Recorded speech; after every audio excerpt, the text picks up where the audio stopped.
when people slow blink, it can be a helpful tool along with just like everything else, multimodal. Can you show the slow blink? Yeah, so this is what we shouldn't look, you two, perfect. Yeah. So we're stressed. There's Yeah. physiological, just like our patients, there's tension. So we go to the cat, right? And then let me be stressed. Rah. Okay. And I'll be like, that is not productive. Welcome to the Purr Podcast, your favorite feline-focused podcast, where we dive into all things feline, medicine, surgery, behavior, and of course, a sprinkle of veterinary gossip along the way. I'm Dr. Jolle Kirpensteijn, feline fanatic, surgery nerd, and self-proclaimed lover of all things awkwardly cat-related. And I'm Dr. Susan Little, proud cat vet, podcast enthusiast, and your guide to the wonderfully weird world of feline medicine. Let's get started. Hi, I'm Dr. Susan Little. Hi, I'm Dr. Jolle Kirpensteijn. And this is the Purr Podcast. It is. Right. We are back with the second part of our chat with Tabitha Kucera. Tabitha Kucera, who is an RVT with her specialty in behavior. So exciting. Yeah. I'm so stoked to be here. Yeah. So we were talking about sort of the bigger picture of feline behavior and how you need to learn the skills to like not only read it, but to help improve it, right? So one of the things I think is really key when we're talking about feline behavior is it's a quality of life issue, don't you think? And I think as vets and vet techs, veterinary professionals, we don't often use that phrase, right? We tend to think of it end of life care, palliative, because I think just like with people, we underestimate or undervalue mental health, right? Yes, and it's right? getting It is getting better. It is getting better. This is where even in the time of the world we are in, I generally try to focus on the positive because there are some challenges, as many of you probably are dealing with right now. But we have progressed a lot. And one of the things, as you know, we've gotten a lot better at addressing and I say basic because they are, like you said, they're crucial, the basic needs of meeting. So yes, we want to manage Pandora syndrome and or cystitis, whatever words you'd like to use.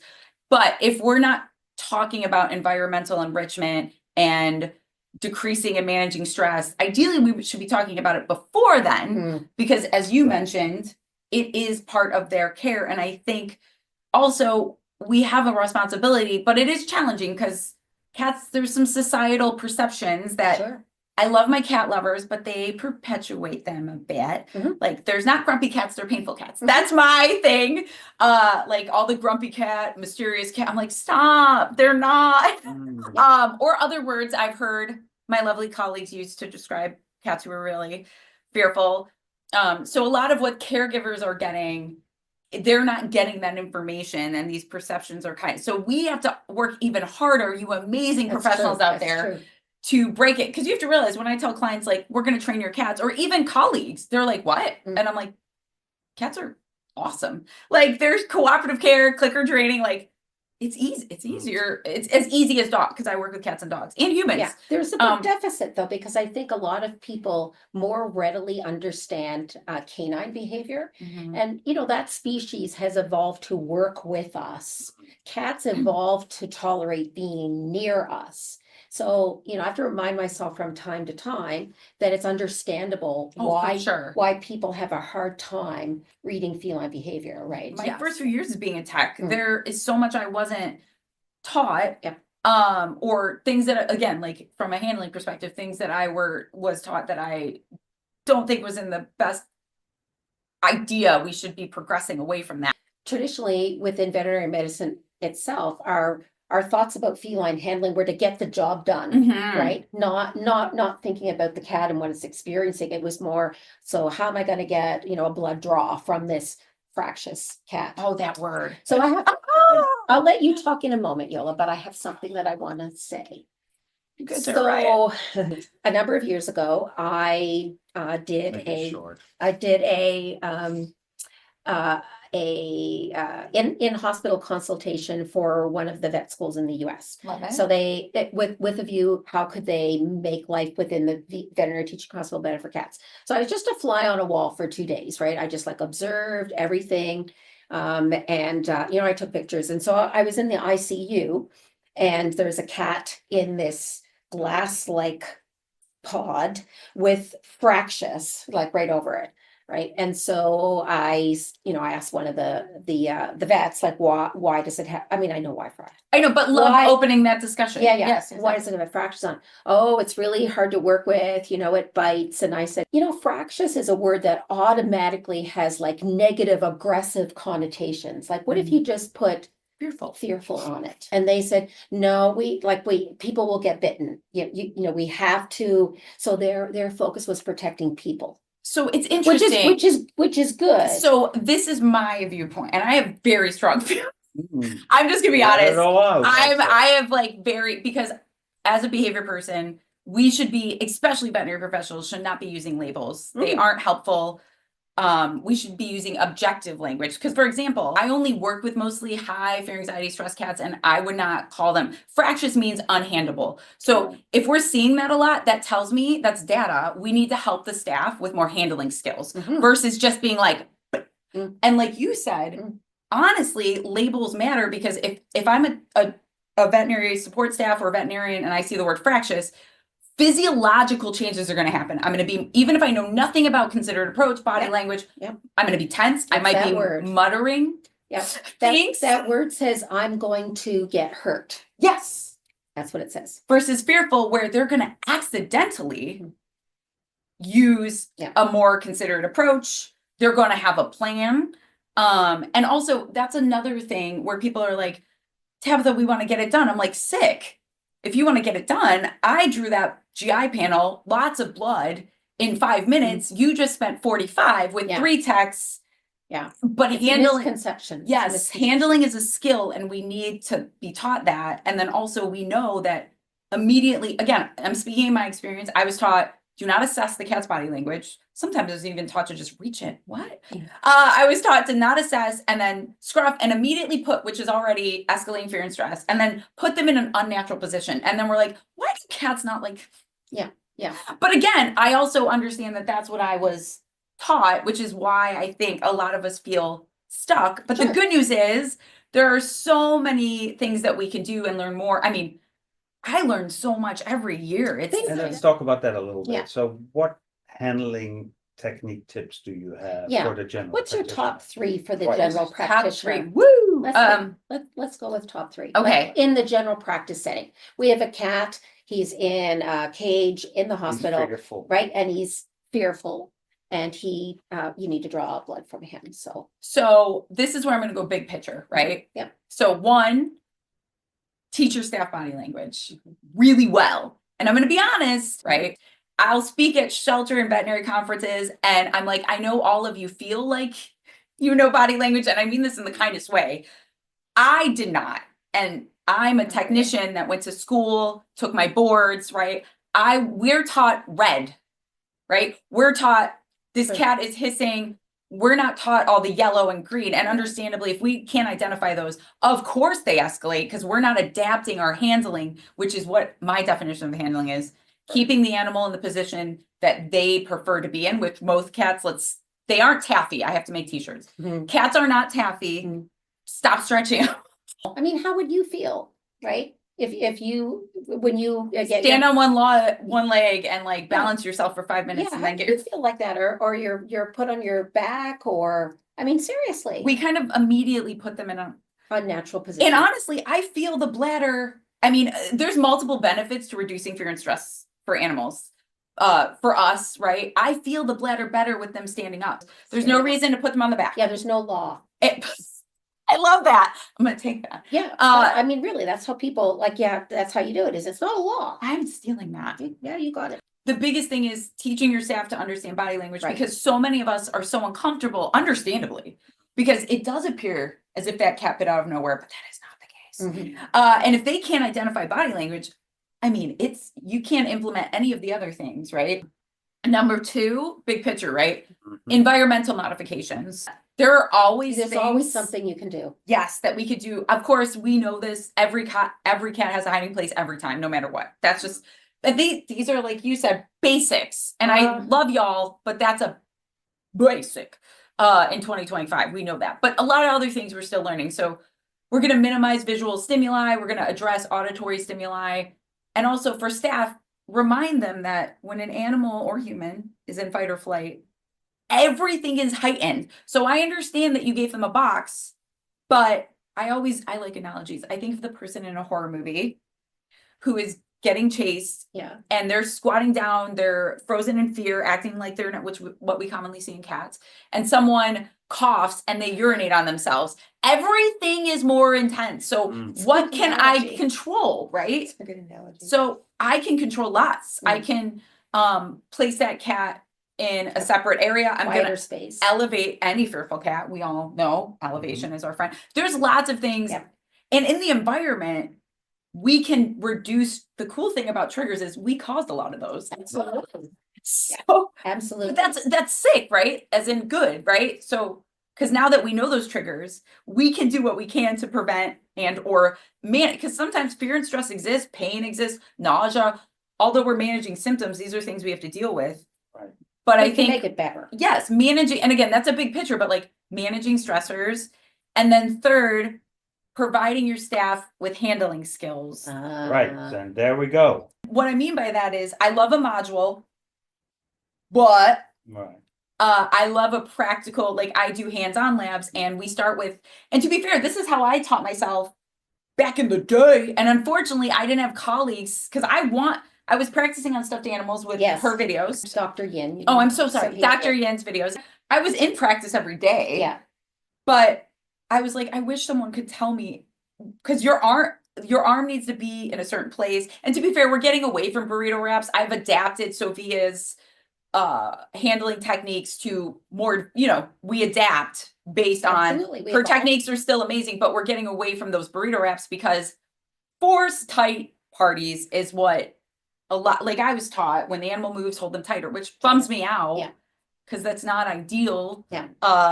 And that's not something I do now. Less is more. Right. And then also we have to define what that means. Because I've been a tech or a vet, you say less is more. What that, and this is me being a behavior nerd. I need to define what that means. And then I can say, hey, we're gonna stop scruffing, but also I need to tell them why, and then provide them with various alternatives. Absolutely. And teach them.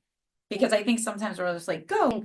I think you've hit the nail on the head. It's the stop scruffing is easy to say. Yes. But and I'll see people at a conference, right? They'll be, okay, yeah, that's right. We need to stop scruffing, right? And then they go back to their practice and they're like, well, if I can't scruff, what am I gonna do? They feel stuck. This is why practicing. And at this point in my career, I could literally adapt 50 times in 1 3-minute handling thing. Yeah, but you're going to be led by the cat, right? Right. And this is, to be fair, this is memory, which is why I'm a huge fan of taking a towel, wrapping it up, and then putting it around the neck, because I don't utilize that technique, but it's a really good transition because then I'm allowing them to repeat. This is where behavior nerds, y'all. I like that. Where I'm allowing, now I do remind them, because sometimes, again, it's not because my colleagues aren't amazing. This is what we were taught. They take that towel and they really go. So that's where I help them, but it's memory. That's a really good technique. Their own neck or the cat's neck? But I'm trying to visualize this. I'm talking about the cat's neck. So you wrap it up and then, but then they could scruff something. Stay with us, Jolle. Stay with us. But to be fair, it's important to be clear. Exactly. And I was like, okay, don't do the wrap and put them right there. So it's a movement that you do. If you watch this on YouTube, you'll see my eyes. I thought that made a lot of sense, but maybe that's a new technique then. But that's a transition technique. And then I love that you point that out, because I do see a very black and white dichotomy. This is bad, that is good, but many people need to have that transition or that bridge. Okay, so we're going to go from this is really bad to this is less bad, so let's get you comfortable with that, right? And I rarely hear anybody say that. They're all bad, good, you need to get over here. Right. And you're not you bad transitions for scruff, because again, that's what I was taught. Yeah. And it's not great because it's still being taught more than I think we should be from a school perspective, because we have so much data and research. I have to hold my field accountable as well. Like it's a fun meet you in the middle. So I need to let them do that memory. I barely utilize towels anymore, except for maybe FAS 5 cats, because I've gotten so much more skilled. So utilize those tools more often, or even the Under Armour gloves, not the big leather ones where you can't feel anything. Sorry, I have feelings. You can't feel anything. You can't adapt. It's dangerous. So there are gloves that you can move and feel your patient. As people are learning, they're going to feel more comfortable, because I also have to address my learners, my human learners, fear and stress. And again, most don't have the greatest experience because we weren't really set up for success. There's enough I want to go options back to there. that towel for a now. second. Okay. Oh, he's stuck on the towel. No, because you have now a lot of towels left because you don't use them. But has anybody ever thought about giving the owner a towel? Like in the winter, maybe a warm towel, and in the summer a cool towel. So, Actually, you're not wrong. right. I mean, because they come with a lot of stress. And I've had caregivers when I was in GP, because we're all doing our best. You are all amazing, but we're running late because this is real life. And the caregiver, when we go back in the room, because of the way we set up the environment, because it also benefits humans, you know how great you look when you're running behind and the caregiver fell asleep in the room? You look amazing. And that person obviously needed a nap. Yeah. And most likely, because how many humans do we know? I'm really grumpy. I'm redirecting. I haven't slept well, and I have empathy, but also you can't just be mean to me. So they're sleeping like I know it sounds silly, but these are things like I hear you. that are, so I hear love ya. that. I know you're like joking, but No, you have a point. Serious. And honestly, something I love is I take a towel out of the Dryer. Yep. That decreases FAS sometimes by I examine cats, again, creative, critical thinking, handling. Yep. I'll examine a cat on like a bear hug or usually a hot dog, right? Like what we use to warm our patients under anesthesia. Obviously, I cover it with a towel, but sometimes I see a decrease of FAS, fear, anxiety, and stress, by out of 5 being I'm exhibiting aggressive behaviors because I'm so terrified my health is compromised. Like we're seeing delayed wound healing and all of that lovely stuff. And I'll see it go down by 2 or 3 points. And I can imagine that the only human that I, as a cat, recognize in this room is completely stressed. What will that do to me? They are going to experience stress as much from the way we smell, frankly. And you know, another thing that only really I started to think about in the last year or two is to change my clothes literally between patients. Some of that, maybe it's pheromones, but it will cling to you. Oh, 100. Right? And if you've had to like clean up urine in the room or the cat vomited, like I might not be able to smell it on me anymore, but I wonder about the next cat. And that's a really great comes into the room and goes, oh my God, what happened to the patient? Cats communicate via, we all know scent is so important, but I don't, and as Susan mentioned, I don't think we understand the significance of pheromones and how cats communicate via scent. Their vision is modified for catching little prey species that move fast. Right. So they do a lot less recognition of cats they like, cats they don't like. It's not so much visual. We're very visual. I'm going back to my topic again, and that is that towels? human behavior, because your behavior is for animals. You focus on the animal and the behavior there. Do you also teach the people that you teach about the other animal that's in the room, how they behave, how that can influence how you 100%. I think that is such an important, I think we often forget about that because we're taught medicine, we're taught, how to bill and how to do all that. We don't get a lot of teachings about how you have to deal with these people. And one thing that, he's right. To be fair, we are thrown into very challenging situations. Right. And I always joke that I'm a unicorn. I love kids. I love humans. I love animals. Even though I've been in this field for a very long time, I love them more and more every year. But I also understand some experiences are challenging. And also we have to go in and tell caregivers your animal, like pretty severe stuff. And I was literally talking to a colleague about this last night. From a dog behavior standpoint, when I go to animal behavior conferences, I've done workshops on human body language because we all know we say words, but I think, don't quote me, but it's not 70%. It's a large amount. Yeah. That this is what we're looking at. Absolutely. But I was like, actually, I haven't seen a human body language workshop at a vet conference. And I was like thinking, I was like, it's not just being able to read your client's body language, it's what are you conveying, right? Right. oh yeah. So Oh for my gosh, example, yeah. I'm often very comfortable like this. Oh, I make a point to not. I've had to learn not to She's do very it threatening. Very because threatening. Yeah. it's all in the circumstances you're in, right? So in some circumstances, this is like more threatening and aggressive and defensive than it is in others. So I've had to learn not to do that. And it's, first Yeah. off, click treat to you. Mm, Hopefully verbal praise is reinforcing to my learner, but I don't know. I would like coffee. Okay, see, identify the reinforcers of your staff. That's a whole separate thing. Right. Don't get us pizza parties. She Ha, ha, ha, ha. gets a stick. Well, If that's reinforcing to her. she is. I mean, it might be. Oh, see, now I got sidetracked by the sticker. Right. Oh, we were talking about body language. Being aware of your body language in the exam. We all know room. about meditation, all these words that I think a lot of us find aversive. I'll be honest, I thought, ugh. Like I'm just being honest, my physiological response 5 years ago to meditation was like, gross. My brain can't stop. I set unrealistic expectations because that's not what meditation is. Many of us are over threshold in the practice because we're running around, we're doing a lot I like that phrase, over threshold. I like that. where you I can't like think or that. focus and you might snip at one of your staff members. We all have it. We're all human. So one thing that I can do now, I had to practice in low stress environments, but now, even when I'm under severe stress, I actually can, I know this sounds silly, but I can breathe and get oxygen to my brain. And it sounds silly, but it's the same thing. Like when I get tattooed, they hurt. And something you do, my partner is always like, I've gotten better, but he's like, breathe.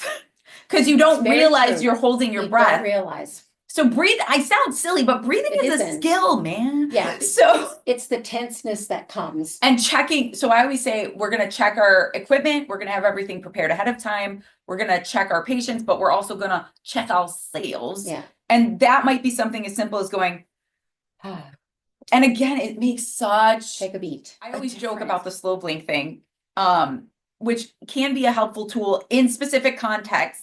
Don't slow blink at FAS5 cat, but So you have to be very careful that it's the owner doesn't perceive it. So I won't tell you the whole story, but there was an incident. incidents. She calls them caregivers, by the way. I picked it up. Oh yeah, It's not an old. that's just me. I'm a language I nerd. like that. I like that. You just totally, I guess I wasn't focusing the slow blink thing as much. And so the owner who was standing on the other side of the cat somehow got the impression the slow blink was for the owner and not for the cat. And that led in a really uncomfortable. That is a really good. So something I do is I communicate everything I'm doing, We which need to talk it through. I like that. but Are you also going to say I'm slow blinking? no, literally. So if No. like for example, I'm like, we're elevating your cat. This is why. And when they start to pull the cat out because they're trying to help me, Mm. I'm like, thank you so much. Thank you, yeah. Like I reinforce them and I'm like, actually, and then I read a vibe, but also I'm really good at talking about serious stuff in a fun way. So I tend to bring people loosey goosey automatically, but I'm like, this can be really scary because so many clients after they're with me, they're like, my cat always bites everyone else. And I'm like, cool. Because I think Surprising. we've normalized some pretty So severe how, stuff. How And high do you lift them up?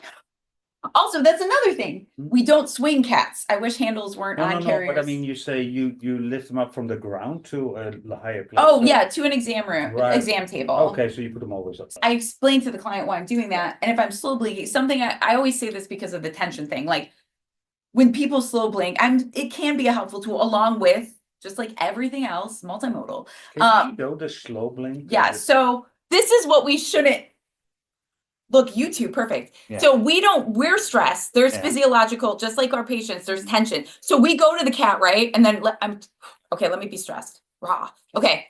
And I'll be like, that is not She was blinking a lot, productive. right. And I was very tense, right? Right. So what I'm gonna, if we're going to utilize that as a Right. tool, I'm gonna, and then that's a slow blink. But again, so many well-intentioned people are like, because I'm very aware of what I'm doing now. I'm very aware of my movements.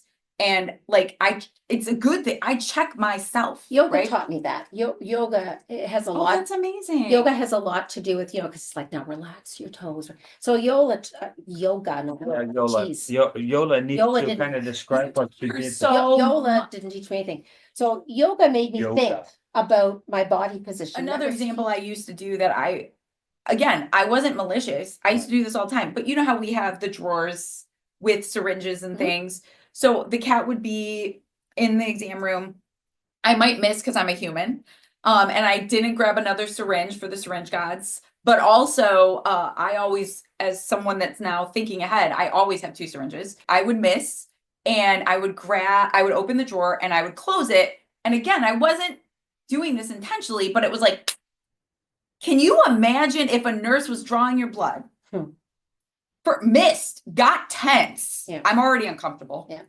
Then, dude, I'd be like, she's over threshold. She's just gonna be stabbing me now. There's not gonna be technique. You often can just switch out and say, Mary's going to come in and help, or I'm gonna like. But now I'm even aware of like that drawer. Or a Yeah. lot of vet clinics have 2 poke rules because even the most amazing of us, by the 3rd poke, we're getting a little tense Yeah. and No, the Relax. psychologists say fast blinking is, you do it when you're stressed, but you also do it when you are trying to create or maintain a lie, yeah. That's a right? If you're he's slow blinking a lot, right? if you're Or he's being blinking a lot. interrogated, if you're being interrogated. Oh, it's a displacement behavior. So a subtle, which is what we see in cats too, like a displacement behavior might be some whisker twitching. They tail might, twitching, they might avert their gaze. licking. Right. So for us, it would be like me, and to be fair, some baselines, like what's my baseline? A little anxious, which is okay. But some of us might be fidgeting, but like you said, we might be slow blinking. We're gonna adjust a lot, which we can also do when we're in pain. The It's really baseline interesting. here is a little fearful. No, this has tired me, which is hilarious. Everyone's You said baseline, and I think I that's- should define what that is. That's one thing that's hard in the veterinary hospital, because nobody even thinks about That's trying true. to check baseline, but it's also not easy because the That's cat is true. never at baseline in the clinic. Right. But at least you can see where are they right now, and I don't want to make them worse. Right. And Right? and that's where I think scoring is so Yeah. important. What's their baseline Now. here? Yeah. Right. Like Robin Downing has amazing stories as well, but I have tons of stories where the cat I'm thinking of was a FAS 0 to 1 at most to all vet visits. Mhm. My vet approached her, touched her. She went to FAS 4. We immediately stopped what we were doing and sedated that cat. She had a slip disc. Those FAS scores and that observable measure of body language you need that. It's so diagnostically helpful. And Robin Downing has tons of stories like that too. I have hundreds of stories where I was like, this cat's hips were broken for 5 years. Pretty severe things. And we have so much on our plates. Let's utilize these tools and make our jobs a little And easier. sadly, we need to end this podcast. Where can they find more information of that score? So there is the feline grimace score, which everyone's Yes. aware of. And then the FAS score is at fearfreepets.com. Mhm. And you can find tons of information at my website, chirpsandchatter.com, because I keep creating resources because we all know we need them more. Right?